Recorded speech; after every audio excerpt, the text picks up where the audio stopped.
May nakuha akong Converse na shoes, pamigay ng kapitbahay namin. O, diba? Ang ganda pa. Tingnan niyo mga may mga pamigay na naman dito na chair. Ang ganda-ganda pa. O. Mga ano to, mga pamigay. Free.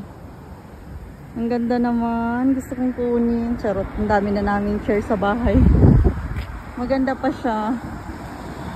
Ganito dito sa Australia. Maraming free. Good morning mga Mima. Walking ulit tayo for today. Kasi nahatid ko na si Jessie. Kaya nag-walking ulit ako. May dala akong bag. Kasi may ano yan. May eco bag sa loob. Meron akong pipick upin na ano, sabay nating.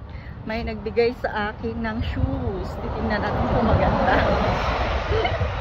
Mga nakatatlo na akong shoes sabay natin mga mi. Magaganda pa siya. Mga Adidas, Nike. Ano pa yung kukunin ko ngayon is Converse ba? Converse, yes.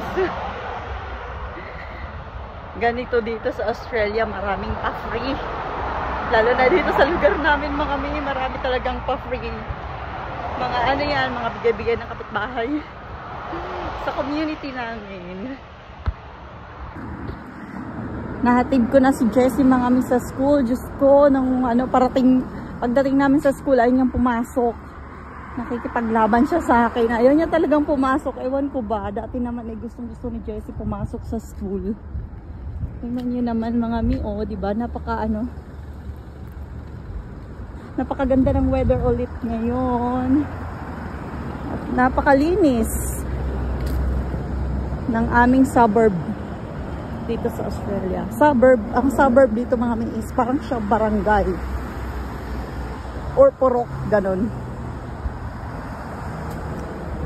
Nandito ako sa main highway kaya maraming cars. Freeway to freeway. Ay nako mga mi, inubos ni Jessie yung energy ko paghatid ko sa school kanina. Grabe, ayaw niya talagang pumasok sa school. Ewan ko kung bakit. Naglupasay siya, ayaw niya pumasok. Tinulak niya ako kasi gusto niya umuwi sa bahay. Pero nung nasa school na naman si Jessie, okay na siya. Pag-upo niya dun sa loob ng school, nagsulat agad siya. Hangin for today. Ayan, kunin ko mga may yung shoes ko. Ayan yung pinabigay mo siya.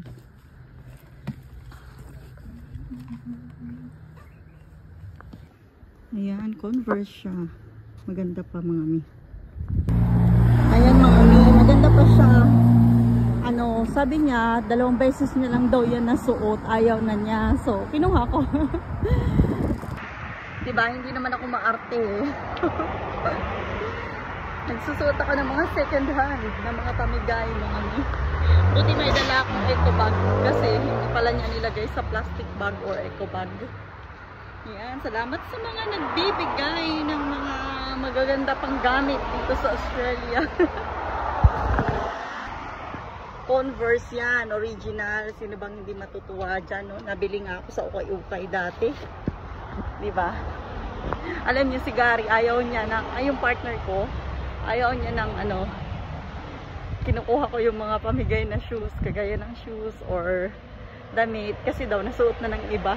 Nagagalit nga yan siya pag namimili ako sa ukay-ukay ng mga damit, kasi bakit daw ako namimili sa ukay-ukay, eh, gamit na daw yan ng iba. Diba? Pinagsawaan na daw yan ng iba, bakit ko daw kukunin? Eh gusto ko eh. Hindi naman ako maarte. Gusto ko, sanay ako sa hirap ng buhay. Sayang din, no?